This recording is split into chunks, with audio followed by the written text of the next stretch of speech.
Hi everyone, it's Cindy. Welcome back to Studioloo. I'm here with a Thrifty Thursday, Thrifty Canucks thrift haul video.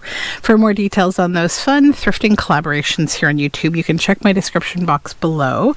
So I'm starting today with this fun, this is like one of those pouring paint pictures. It's got some glitter across here. It's on a canvas. I got it at a thrift store, obviously, and it looks like somebody had fun making it. Also, they used like this glitter glue here at the back. There's like these blobs of glitter glue, I guess to maybe like mount it on the wall or something, or to keep this attached. But what I'm going to do with this is actually remove the whole painting right from the canvas board, because I want to cut it up and use it in ephemera. And you know who got me very addicted to these pour over paintings, but I still haven't gotten into doing them myself because I don't want to pick up another hobby, is my friend Shell over at Shell's Creative Chaos. She was kind and lovely enough to send me some pieces of one of these paintings last year during our round robin. But yeah, I've got to get all these glue globs off of here, but I'll do it later. I won't do it during the video. Then today I went to, well, not today, but I went to, the day that I'm filming it, I went to a book sale. So it's the I think the Friends of Guelph Library in Guelph, Ontario. They have an annual big book sale, and I found this Taschen book. It's The Lilies, as illustrated by Pierre-Joseph Redout, and it is a massively humongous book, obviously, but it's really, really beautiful. As you imagine, these kind of Taschen books are. So, it's all just beautiful lilies, plates, and large format art. If you were looking to frame art in your house and you had no money to buy art, a book like this is a wonderful idea. The lady who was selling it to me, she was kind of jealous that I had found it. It was very funny. It was in the special books section.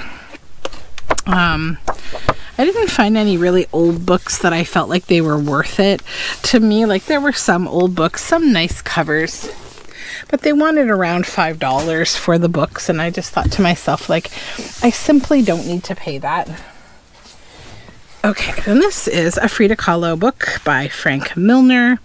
I have a Frida project in mind at some point, and I like to get, original art about Frida, because there's so much AI that's Frida inspired, and people just generating image after image of Frida, and so I want something real that I can use in my book when I make it. And yeah, all sorts of lovely Frida.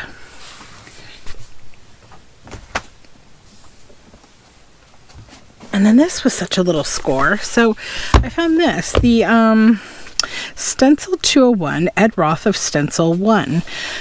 So inside here, I think, is a book about, stenciling, and, probably this guy, he's, I think, a t-shirt designer. All sorts of different, things in here. But the bonus is this at the back.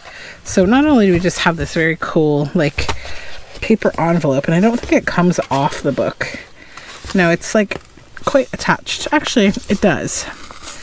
This book was $27.95. Can I separate it? Maybe not. Yeah, it wants to live together. We'll let it live together for now. But I think I'll probably end up taking the whole thing apart, because this envelope is actually full of stencils. So let me go through them and I'll show them to you. Let's separate that. So we have this television. Let me get a darker piece of paper to put this on. What do I have that's dark? Something dark, something dark. Oh geez, when you need black paper. Oh, here's one. We've got this, the Black Book of Colors, maybe that might help. So yeah, we have a television. How does that show up? Yeah, that's much better. Okay. just move these over and I'll kind of go through them one by one for you. We have a Polaroid camera, roller skate, typewriter, bunny, an anchor,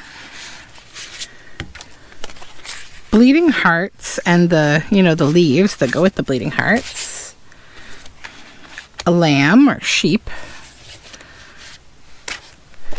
some cherry blossoms, this wheel,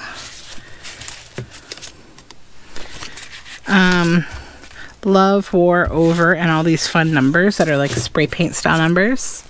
These like kind of rainbows or shells, stars, this pattern here like pinwheels, mushrooms, a bear back and front, these little motifs here, birds, a bird cage and a bird,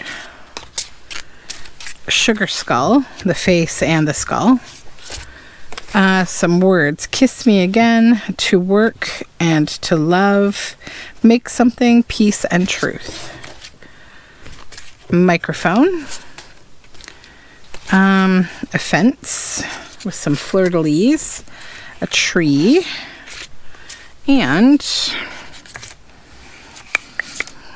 what is this? Oh, a camera, like a video camera, surveillance camera. So yeah, lots of very neat motifs. These are really great. An unexpected but awesome find. Stencil 201 by Ed Roth. I would assume there's probably a Stencil 101 as well. And I love this like envelope back here. I think this is going to get incorporated into something for sure.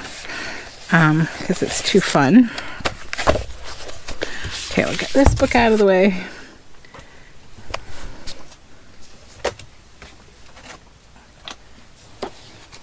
And then I found this book, Country Life, Ian Niles's Country Notes. Now, when I went into this like book sale, it was only open. So Thursday, you had to pay $10 to get in, like for your hardcore people, I'm guessing.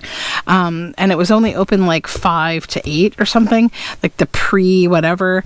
Then Friday, it was open, but 2 to 8. And I couldn't do that because I would have to pick up my children from school. So we went today, like around, I think, only like maybe 3 o'clock, and it was only open till 4, and I had no idea. I was really grouchy. I had to leave, but it is what it is. And I did get some things. So this is Ian Niles's Country Notes.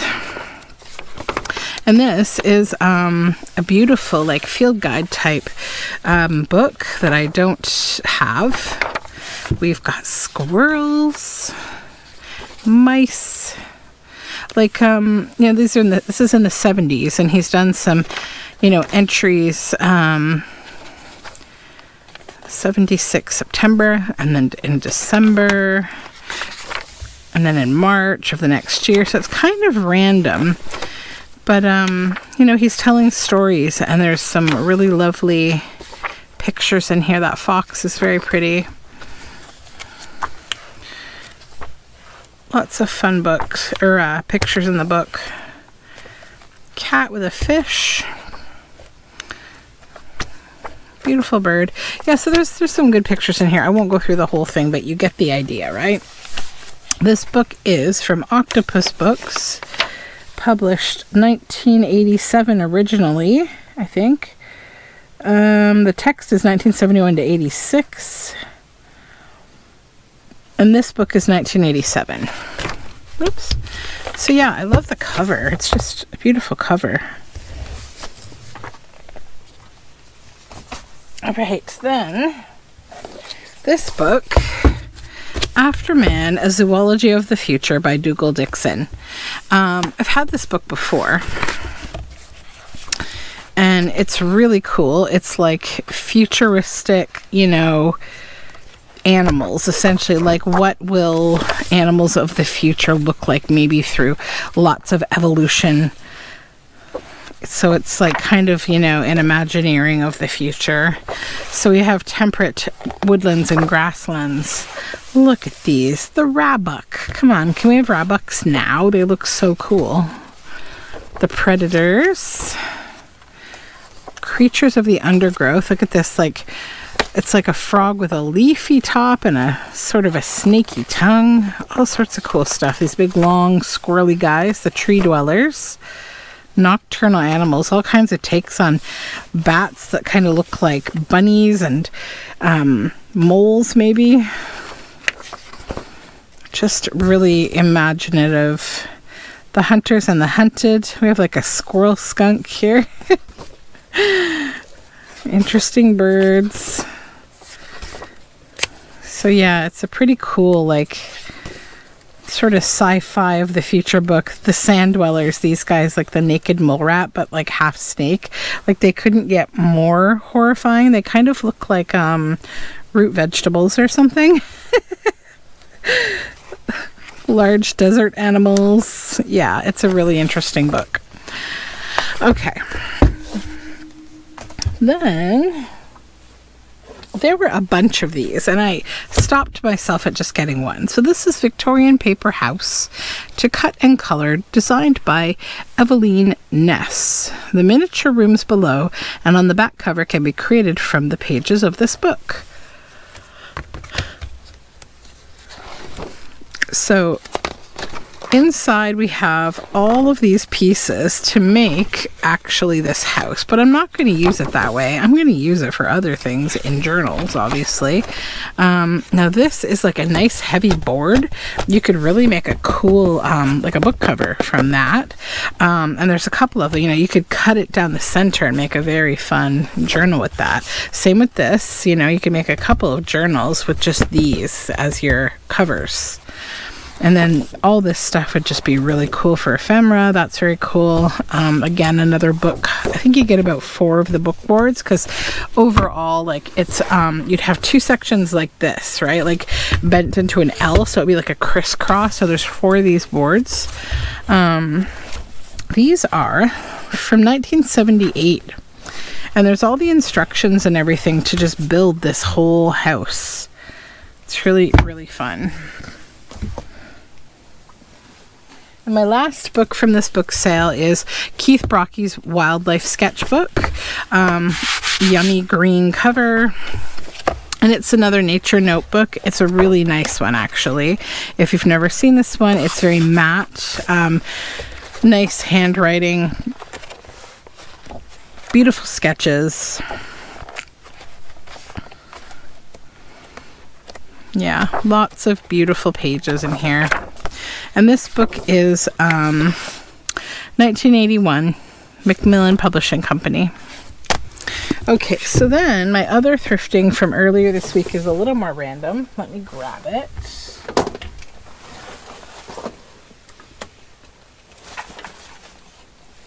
Okay.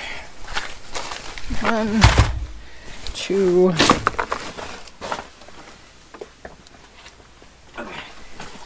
So first I got this book Tuesday by David Weissner, and this is such a cool book. It's so weird. Let your imagination take flight. And essentially this book is like totally all like these frogs. This is from 1991, and it's just like essentially Tuesday evening around 8. It's about like a really weird day that happens, and you just have these frogs that are flying around on these lily pads, just like living their best life, you know, just going through neighborhoods. Like this guy's eating a sandwich and he sees them at the window, like, what? 11:21 p.m. and they fly through laundry. It's really awesome. They fly past this like granny here who's like asleep in her chair watching TV. Then they come across this dog in the middle of the night and they terrorize him. It's just such a cool book. And they go back to the pond, and then, you know, the police are left scratching their chins, like, what has happened? Why are there lily pads everywhere? This guy in his pajamas saying, I was just eating a sandwich. And then the next Tuesday at 7:58 p.m., you see this shadow, and it just looks like, you know, we've got this barn here, and it kind of looks like a pig's tail, like probably a take on that When Pigs Fly, you know. Oh, and surely enough, there it is. We have pigs flying. It'd be kind of cool if something weird happened every Tuesday like that, right? And then here for 49 cents, I got this fun little, you know, ledger paper. I'll probably dye it and do something fun with it. Okay, so that's that stuff. Then, oh yeah, this. I found this game. It's Coaster Games, Caption Competition.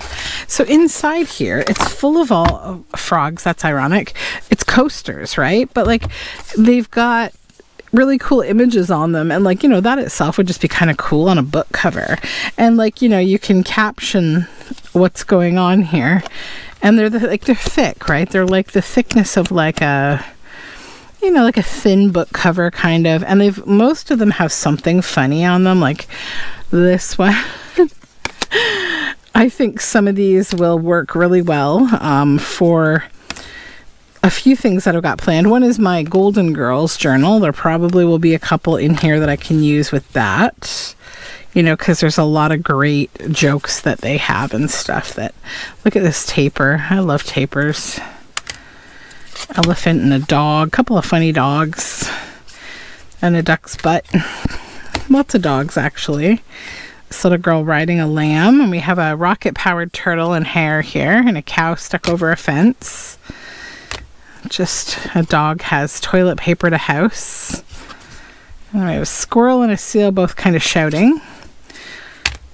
Just funny. So yeah, I thought that was a cute little find. Something a little different for journal making. Then I found this fun book that I planned to read, but I thought it was a cool concept, so I'll share it with you. It's just called Poolside. Go ahead, take it in the pool. It's waterproof. So the whole entire book is waterproof, but it's got some really great stories in it. And I just was like, I got like looking, you know how sometimes you open a book and you start to read like a section of it and then you kind of get lost in it? That's what happened. So it's got a bunch of different stories by different authors. So I'm going to read that one. Then my husband actually found these, and it's just some metallic paper clips that I'll toss in my paper clip collection for clipping things into books. And then the last shop I went to is our local, the one that we do a lot of donating to, that funds the food bank. So this is Gnomes and Gardens, a field guide to the little people. I have a copy of this book already, but I love it. And when I find this book or any of Ryn Portleat's books, I buy those too because I love him. And gnomes are very near and dear to my heart. I probably need to make a gnome journal soon. What's this? Michelangelo Buonarroti. This is a bookmark of David. Okay, that's cool. I'll just put that up here. Maybe we'll use it in something. Gnomes, fairies. Really charming illustration. Let me tell you about this book. So this is by Nigel Suckling, illustrated by Wayne Anderson. And what year is it? I know nothing about these folks. So a note about the author and illustrator. Nigel Suckling and Wayne Anderson are two seasoned, as opposed to just wizened, English investigators who have spent over half their lives pursuing fairies, dragons, unicorns, and just about every other fantastic creature you could think of. The most people believe they don't exist has so far proved no great obstacle. So they just talk about the book. It's not a realistic, discussion of the author, but that's okay. It's from 2000, Rain Coast Books. And I just love these illustrations, right? Just such a masterful way of illustrating. So much texture, so much line. You can tell he's done a lot of sketching, a lot of illustrating with pencil, a lot of shading techniques. Just, it's like, I think art school and like, you know, just studying art, it really kind of like when you study other people's art, you really see their process. Some people like this, they show their work, you know, like they really show how they get to their illustration, and it's just delightful, beyond delightful. Little crackly bits. I do little swirly things in my illustration, and so I can totally appreciate his crackly effects. So yeah, that is a fun book. Then, what else? I don't have a whole lot more. I just have a couple. So then I found this book, The Follower by Richard Thompson, illustrated by Martin Springett.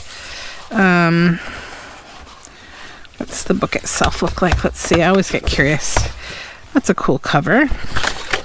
A wide book, though, to use the cover, but we'll see. This is from 2000 by Whiteside Books. On Monday, dark as shut your eyes had followed her home. Yeah, see, it's like a witchy book. Kind of witchy. Very fun illustration style. So yeah, that's that. Then, what else? I got one more little thing. Oh, I've got to tell you how funny. Okay, so this is the last thing I found here. And I was like digging through the cards, right? So I got a whole pack of, there's 3 of these score pads that are the same almost as this one. This one's golden, actually. They're a little different. They're all a little different. But anyway, I was digging through the cards. So there's like this, I don't know if you've ever seen a brand of like meat that it's like a packaged meat, like a corned beef and maybe roast beef or something that like is like, I don't know, I guess it's like maybe you boil it in a bag, or you like it's packaged. I've never bought it before, but it's called Loos, like Loue''s, and there were all these packs of cards from this Loos company. And the face like of the card, like the backing, right? Not the playing side, but the backing was just all of these gross pictures of like, you know, hot, like sliced roast beef with potatoes that looked like they were boiled to bits underneath it. And it was like the grossest looking playing cards ever. I almost got them as like a gag to send to a bunch of you. But I was like, okay, no, you're just going to trash up people's houses. But I think there's a lot of people I would love to just like send these to see how they would work with them. Like top of my mind would definitely be like Catherine from Sunnyside Journals, Catherine Brown, artist. I think Priscilla at at Release the Crafted. Definitely Shell and Mary Ellen of Shell's Creative Chaos and Red Parrot for sure. Probably so many more people I would just love to send these like roast beef cards to because they're ridiculous. But anyways, the things I laugh at sometimes are not that mature. So I got these 4 bridge score pads. This one got separated from its friends, and of course the thrift store demons that love to put price tags on things decided that they just had to stick it right on the paper, and it's going to pull a little of the golden stuff off, but that's okay. It's not too bad. So this one is not metallic, but like look how pretty these are, these bridge score pads. It says we and they, and then this one is slightly different. It's missing its cover, but it is a beautiful like page. And then these 2 are the same as that one. Yeah, so this is like part of that. So yeah, those were fun, and they were, you know, that was 50 cents for all 4 of these. So that concludes my thrifting. Thank you so much for hanging out with me, and I will be back. I'm just looking around me to make sure I got everything. I think I did. And until next time, may the thrifting fairies be with you. Bye for now.